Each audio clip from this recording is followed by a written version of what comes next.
everyone, and welcome back to Honors Spotlight, the podcast that gives you behind-the-scenes look at the MTSU Honors College. I'm your host, Robin Lee, and today's episode is dropping on a day that's all about generosity and impact, Giving Tuesday.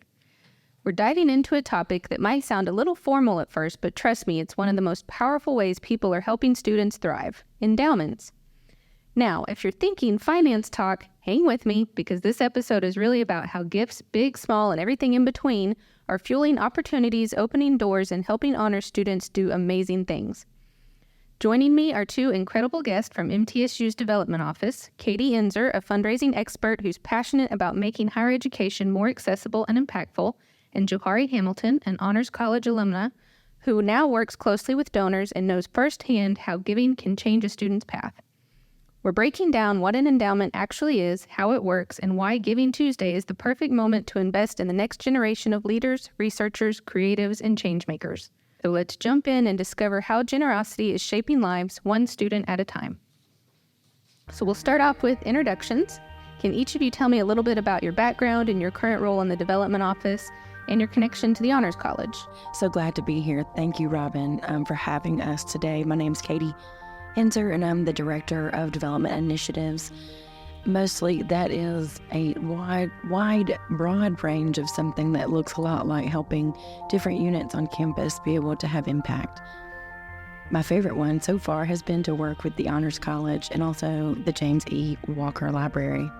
The Honors College, though, is very special to me because they have such an amazing staff and they continue to help support some of the high-achieving students that I've actually grown to love. What drew me a little bit to development work in the higher education is the opportunity to connect people's passions with lasting impact. So I'm not originally from the Tennessee area. I'm from Lower Alabama. I've always been inspired by the idea that a single gift, which is money in this instance, but technically whether it's time, talent, or your treasures, can open doors for someone else. Especially in higher ed, that impact is magnified. You're not just supporting a student, you're investing in a future leader, or a research, or a teacher, and as Robin says, change makers. Hello everyone, I'm Johari Hamilton, and I am the coordinator of Annual Giving Stewardship and Donor Relations.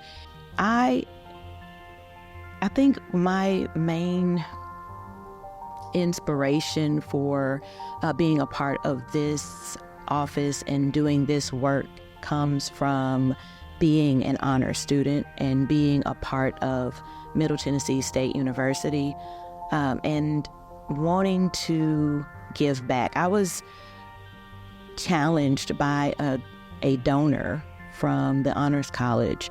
That donor asked would I pay it forward, and I am a recipient of some of those scholarships and endowments that the Honors College has, and I was very inspired by that donor and wanted the opportunity to give back. So I see what I'm doing now in my role as a way to give back on top of actually supporting the university as a donor as well. Okay, so I know this isn't breaking news, but Honors has a fairly new endowment that benefits all honors students that I want to talk about. So first, for those who may not be familiar, what exactly is an endowment and how does it work at a university like MTSU? That's a great question, Robin, and one I've been really excited to share with those on campus and the majority of the public and here on campus probably don't spend every day waking up wondering how they're going to give back to the university. It's a joke for those of us in fundraising. We wished that's what they thought about every morning. However, it's a real life-changing event to have those conversations with donors in regards to endowments. But for those that may not be familiar, it's more than just a donation. It's an investment in our future. So when you create or contribute to an endowment, whether that's existing or one that you want to create on your own, the gift is preserved and it's invested, right? So just like a savings account or anything that you're familiar with as far as investments goes, and the earnings are used year after year to support students and programs. So we like to say it's a legacy that kind of lives on. what makes the new Honors College Excellence Endowment particularly exciting or meaningful in a world of higher education fundraising?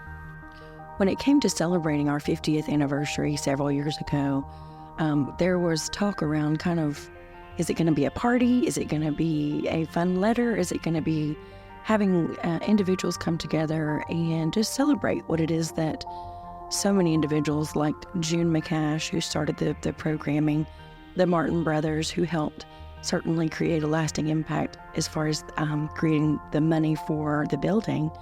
And then, of course, all the way into Dr. James Buchanan, who left his estate to MTSU to help honors individuals. But with those programs and all of that in place, it's time to look to kind of where we're going to be in the future. We recently had, as you mentioned, started the Honors College Excellence Endowment. This is a way that individuals who want to give back but aren't quite sure if they're ready to start their own scholarship, or if that they're really familiar with other programs on campus, in the Honors College. So this particular endowment was started by an individual who has been what we call a serial donor.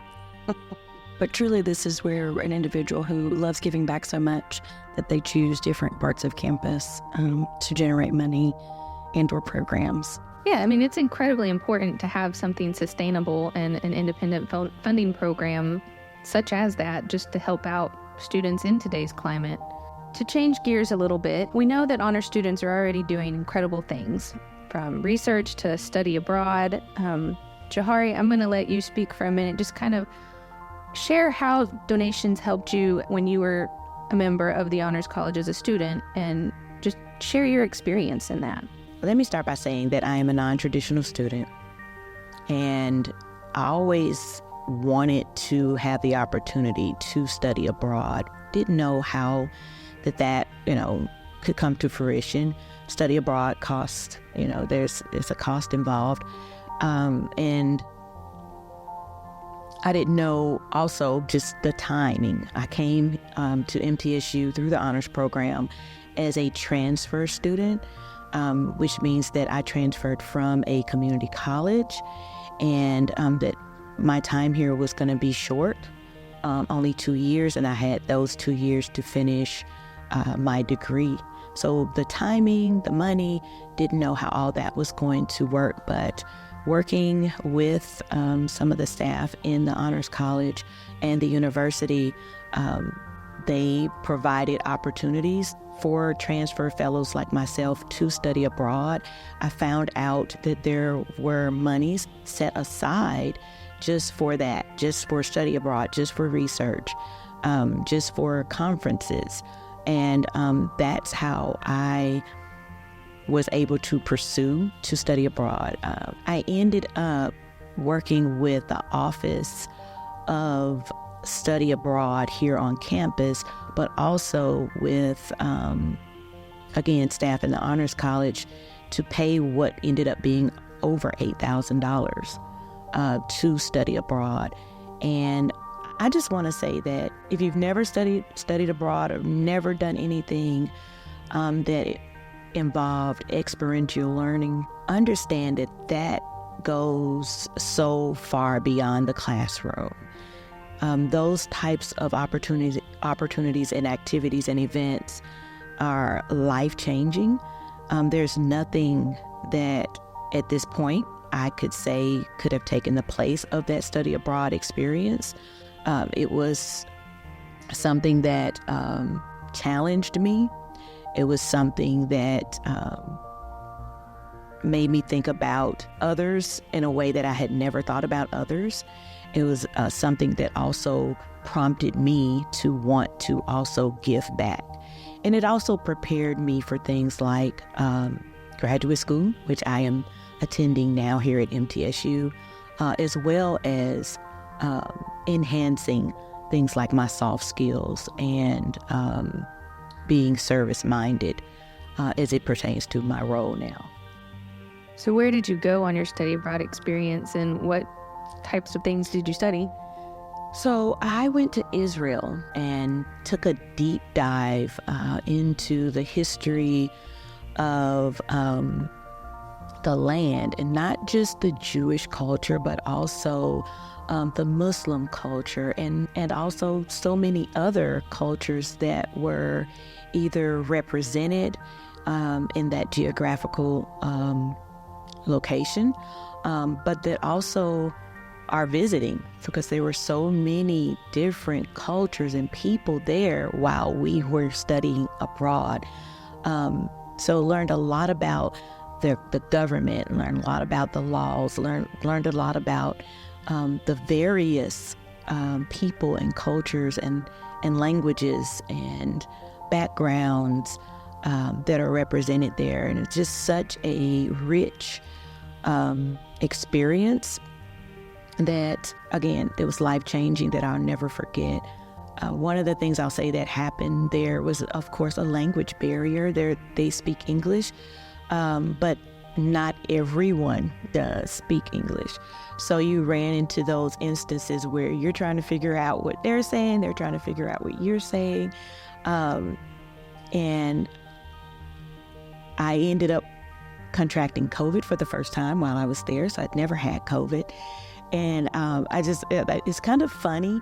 I like to share this story. It's kind of funny, but it's also, again, it goes to show how something like this can be life-changing. But I just felt bad. I started feeling bad. I thought it was something that I ate. I was thinking all types of crazy things. And I didn't bring any type of COVID test or anything like that. So my assistant director of the program, of the study abroad program, thought I may have just gotten overheated because it's very hot. We went in the summertime. Yeah, I was thinking, like, what if I die in this hotel? Nobody knows. But again, that was just my mind kind of playing tricks on me.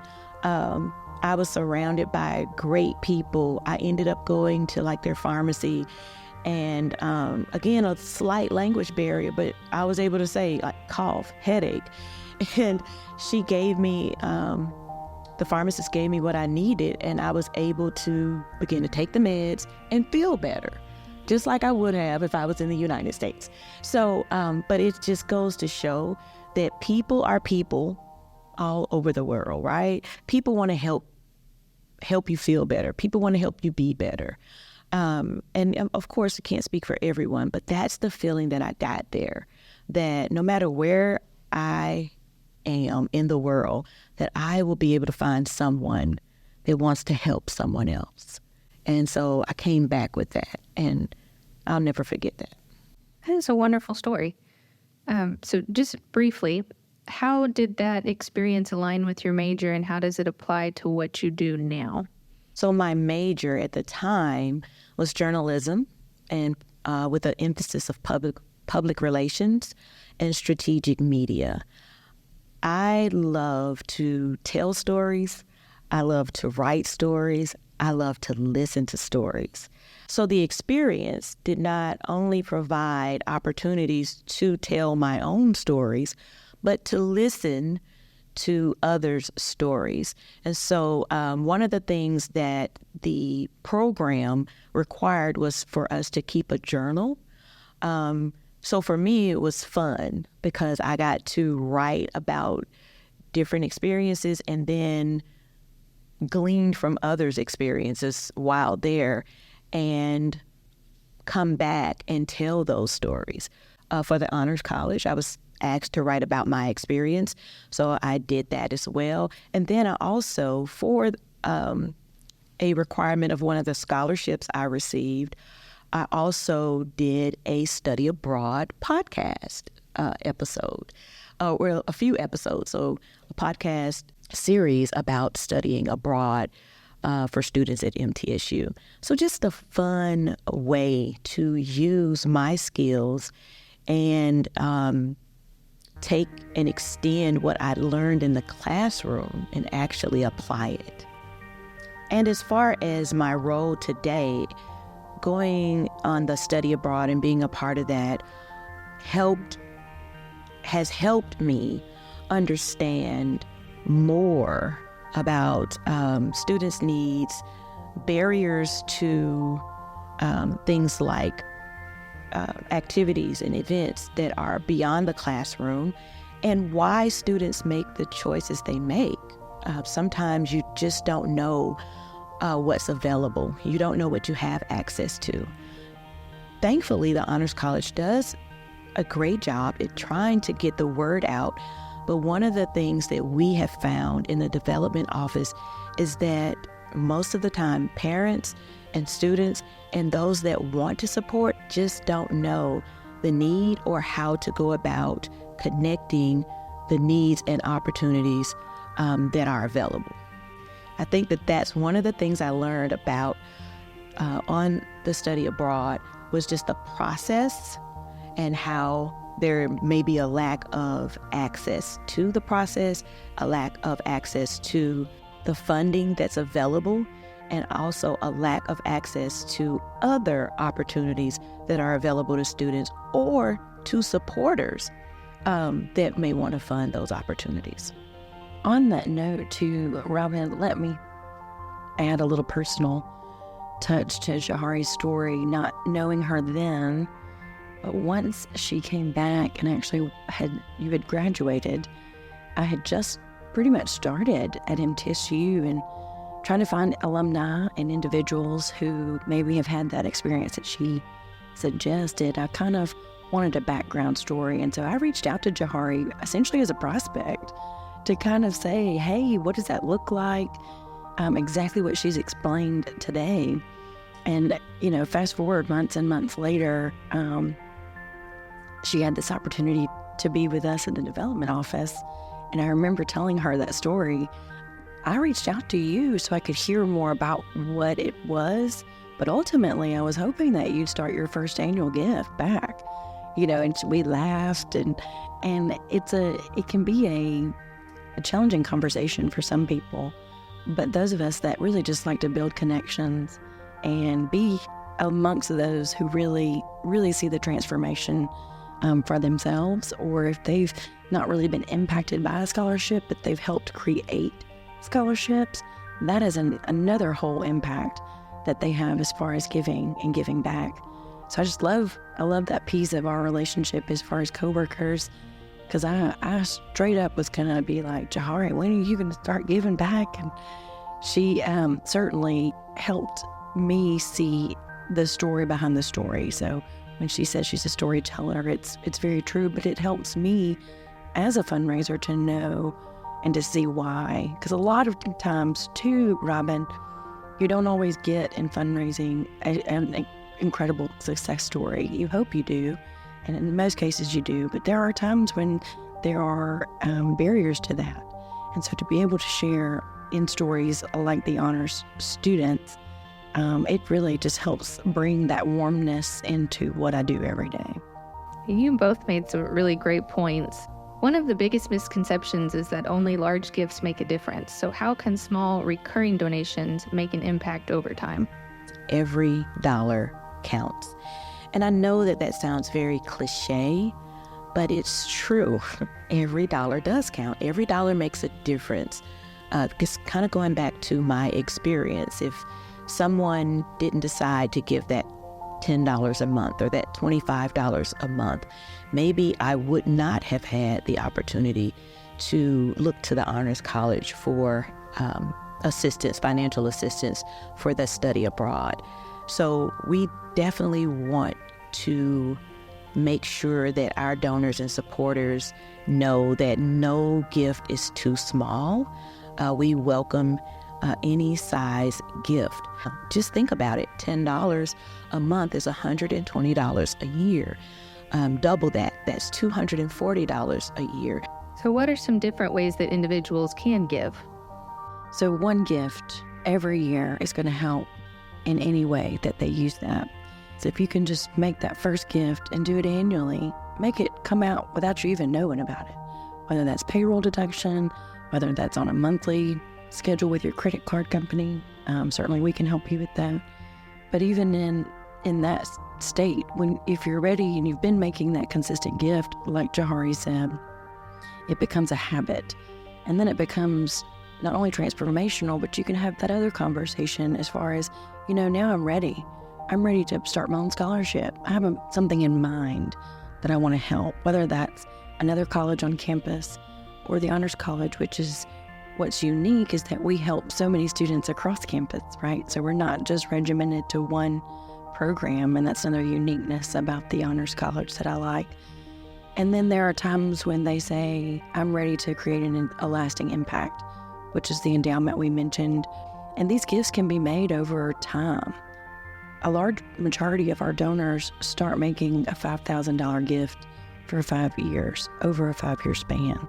So sometimes when we mention what you mentioned earlier, Robin, it's not just about large donations. So as people who work closely with donors, what kind of feedback do you hear from those who have chosen to support Honors? To be honest, most of them are just so happy to give back. They're so happy to help support the university as a whole. Our donors, specifically at MTSU, are true blue. They, in their hearts, are a culture of individuals, large and small, who want to see the programs have a lasting effect on students, and to step back from that and to watch them when they get to meet their scholarship awardee for the first time at some of the ceremonies that we have on campus, and just to know that them and their families helped another family. It goes back to that community we spoke about earlier. Working with the Honors College, as you asked, Robin, it's especially meaningful just of what I mentioned earlier, because it represents the very best of what our university can offer. These are unique individuals who have an intellectual curiosity. They show community support, whether that's on campus or off, and they're just committed to excellence. There are extra things that these students are willing to take on to make sure that they're getting the best out of their education. And to me, that is super representative of what the Honors College is unique about. What would you say to an Honors alum or parent who's thinking, maybe I can donate next year instead? We want to encourage supporters, or those who are curious about giving, or those who are skeptical. We want to take a step back and connect that person with something meaningful. So let's learn something about you. Let us show you and share something about us so that we can hopefully build a mutually beneficial relationship with the person first. So in so many ways, next year could be perfect, actually. What we want our friends and alumni and community and even our students to know is that giving back to the university is a meaningful connection that we hope you can take with you as an ongoing way to stay connected to the university, and to show impact, and to show why it's important and valuable to have that connection to the university. We don't want to twist anyone's arm. We want you to have a meaningful connection and to be able to tell your story and our story. That is absolutely on point. I mean, Giving Tuesday is all about impact. If every listener gave just a little bit, that would have a tremendous ripple effect for all the students on campus. So a lot of what Johari and I do in the development world is I'm considered a major gift officer, which means I work with individuals who are hoping to make that large impact. So that $5,000 or more every year, as we spoke about earlier, or more, that kind of helps us gauge as a university what our ability will be in the future. A lot of my position too is to educate those of all kinds about fundraising and about how their impact really does make a difference. We share stories with our team a lot, meaning we'll have a donor who comes to us and say, I'm an alumna of MTSU. Oh, really? Well, that's fantastic. Have you been on campus? No. Haven't made it back? Well, why not? And we all have different reasons on why we don't come back to campus. But just as Johari and I have spoken about today, if you don't stay connected with your university, how are they going to stay connected with you?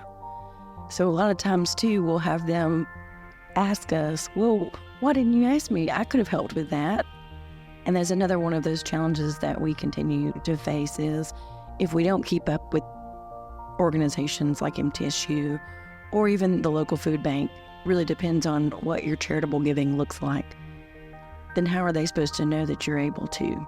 So there's a vice versa, there's a 50-50 that we all kind of have to share in that piece. And I'll say another one too, Johari and I also work year round, right? So it's not always Giving Tuesday, which is an incredible national giving day that we're able to give back and make that lasting impact. But you can do that throughout the year. You can do that, as Johari said, we've got True Blue Give coming up, which is our annual 3-day give back just to MTSU and so many different programs that go alongside every year. At the end of year giving, even. So the end of each fiscal year, you can take a look at kind of what your finances look like and see if that might be a meaningful way for you to plan for next year. There's so many different opportunities that you can use the whole year, but also on this Giving Tuesday to help make a transformational impact on campus, in your community, but really, it's your support that matters, that we need now. For those interested in making a contribution to the Honors College, visit mtsu.edu/support-honors. Thank you guys for joining me today. It's been a pleasure. Thank you, Robin. It's been a pleasure to be here. I do want to say one last thing before we go, and that is that if each alum gave just $10, that would make a great impact. We have over 150,000 alumni, and that, just adding that up, adds up to over $18 million. Just think if even half of those alum gave back, that we could make a great impact. And as Katie has said multiple times, we could actually transform a student's life or multiple students' lives and our campus and community. So please consider how you can give back. And if you're not in a position to give back monetarily, financially right now, it's okay.